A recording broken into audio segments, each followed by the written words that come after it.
Dear students, ভিডিওটি অবশ্যই মনোযোগ দিয়ে দেখতে হবে।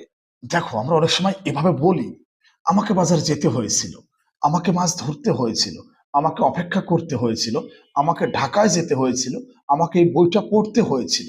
দেখো, যখন বাংলা বাক্যের মধ্যে করতে হয়েছিল, যেতে হয়েছিল এরকম ভাব উল্লেখ থাকবে, করতে হয়েছিল, যেতে হয়েছিল, আমি কি বললাম, করতে হয়েছিল, যেতে হয়েছিল উল্লেখ থাকে, তখন তোমাদেরকে একটা স্ট্রাকচার ব্যবহার করতে হবে। করতে হয়েছিল, যেতে হয়েছিল, সেটা উদাহরণ দিলে বুঝতে পারবে।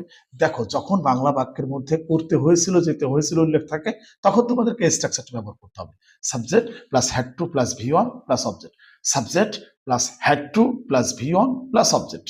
আমার মনে হয় বুঝতে পেরেছো। চলো এবার আমরা উদাহরণ প্র্যাকটিস করি। যেমন, আমাকে মাছ ধরতে হয়েছিল, আমাকে মাছ ধরতে হয়েছিল, I had to catch fish, I had to catch fish.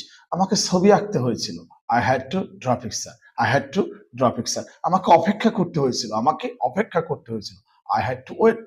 তাদেরকে সেখানে যেতে হয়েছিল, তাদেরকে সেখানে যেতে হয়েছিল, দে হ্যাড টু গো দেয়ার। দেখো, যখন বাংলা বাক্যের মধ্যে করতে হয়েছিল, যেতে হয়েছিল উল্লেখ থাকে, করতে হয়েছিল, যেতে হয়েছিল উল্লেখ থাকে, তখন তোমাদেরকে স্ট্রাকচারটা ব্যবহার করতে হবে। আমার মনে হয় বুঝতে পেরেছো। দেখো, করতে হয়েছিল, যেতে হয়েছিল উল্লেখ থাকলে হ্যাড টু এর স্ট্রাকচারটা ব্যবহার করতে হবে। চলো আরো একটা উদাহরণ দেখি। যেমন, আমাকে এই বইটা পড়তে হয়েছিল, আমাকে এই বইটা পড়তে হয়েছিল, I had to read this book, I had to read this book. আমাকে তাকে সাহায্য করতে হয়েছিল, আমাকে তাকে সাহায্য করতে হয়েছিল, I had to help him.